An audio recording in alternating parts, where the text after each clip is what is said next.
Robertson, your A-modified Altered is one of the more unique cars racing at Ravenswood Raceway. Would you mind taking us through it and describing the construction of this vehicle? Well, first, Stewie, it's a design basically of my own. I copied a few good points out of a previous car and added the uniqueness of the 34 V8 coupe body, just to make something a little different away from the normal scene. The chassis was homemade, the rear end was all done by myself.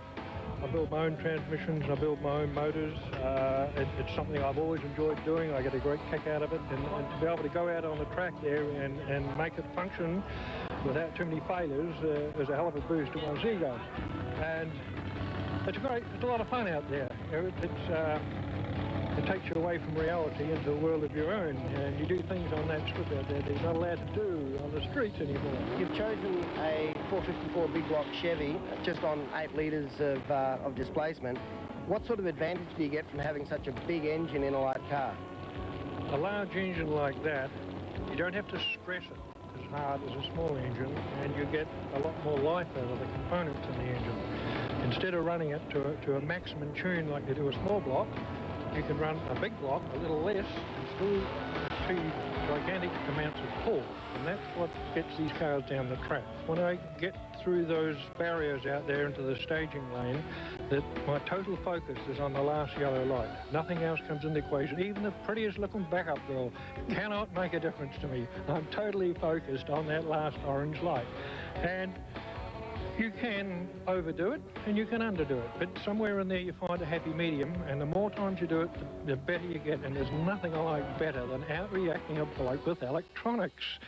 Hank Robertson puts the sportsman back into modified racer, likes it to be the driver only in charge of the car. While these boys are in charge of their cars, Doorslammers.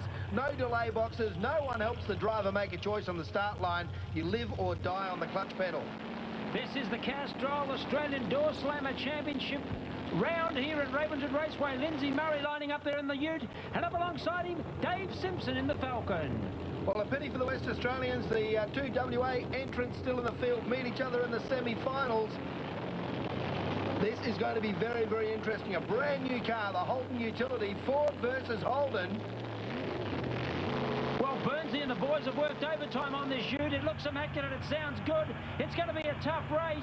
Oh, the Ford fans absolutely love Simpson's car, and he outreacts him on the start line and drives away down track.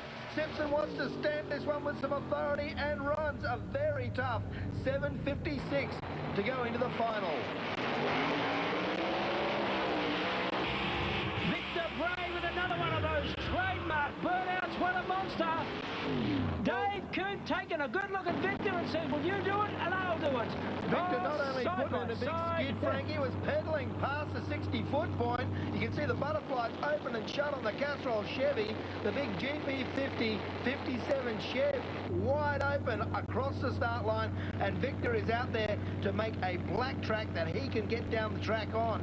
These cars make heaps of horsepower now. Used to be 4 or 5 years ago, they were worried about not having enough power. Now they don't know what to do with it all. Oh, Coots out early. Coots out very early with a red light start. He knew he needed something against the king, and he got to the end of the track first, but Victor Bray with the win. Victor takes it with a 6:55, improving again. Next on Marlowe's Drag Racing, coming up to the Doorslammer final. 8:30 Monday. Tonight's the night, yeah. In a city of dreams.